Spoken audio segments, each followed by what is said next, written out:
Yo, what's up mga kaibigan? Nalina tayo magkwentuhan. So ang LeBron James and Anthony Davis era sa Los Angeles Lakers so far ay isang championship na nasundan ng first round exit, isang missed playoffs, isang West Finals exit, at ngayon isa na namang first round exit. Agad nga silang nagkampiyon sa kanilang unang taon na magkasama at tinakalan ng madami na sunod-sunod na ito. Ganun pa man, hindi na nga ito nasundan pa mga kaibigan. Laking gulat nga ng madami nang binuwag ng Lakers noon ang kanilang championship lineup. At ngayon nga ay binabalikan sila ni Dwight Howard na naging Nikola Jokic stopper at key player sa kanilang championship run noon.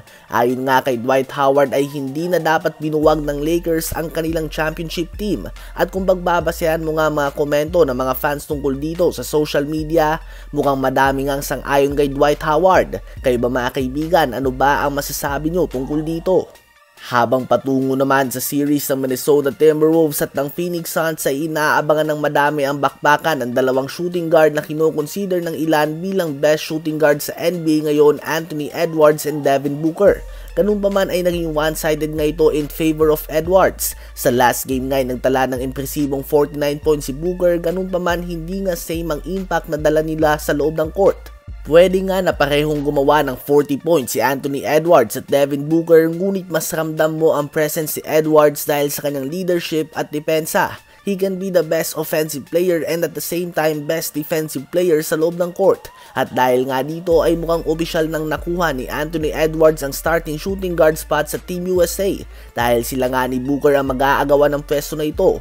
Yan nga ang sinasabi sa mga reports. Ngunit sa totoo lang, kahit nga sa palagay ko ay walang duda na mas magaling si Anthony Edwards kaysa kay Devin Booker, hindi nga dapat gawing basihan ang tapatan nila ngayong playoffs ng starting spot nila sa national team. Dahil nakadepende pa din nga ang lahat sa fit ng kasama niya sa loob ng court. Sa sistema ni Steve Kerr ay posibleng punuan nga ni Devin Booker ang role ni Klay Thompson bilang catch and shoot player. Ganun pa man kung depensa nga ang hanap nila ay walang duda na si Edwards ang starting shooting guard. Kayo ba mga kaibigan, sino ba sa palagay nyo ang dapat na starting 5 ng Team USA? Habang bad news naman sa mga fans ng Boston Celtics dahil mukhang out na nga si Kristaps Porzingis sa series sila laban sa Miami Heat at posibleng sa first few games din ng second round kapag nakaabante sila dito.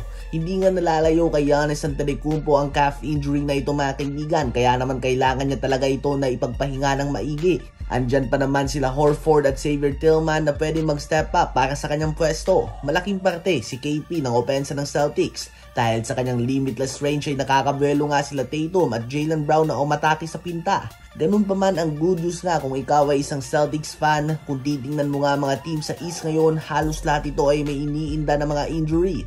Jarrett Allen para sa Cavs, Giannis and Dame sa Bucks, Ben Mathurin sa Pacers, Butler sa Miami Heat, Bogdanovic and Randle para sa Knicks, Embiid sa Sixers at iba pa. So bukas na bukas pa rin nga ang pinto para sa kanila patungo sa East Finals. Ano ba ang masasabi nyo tungkol dito?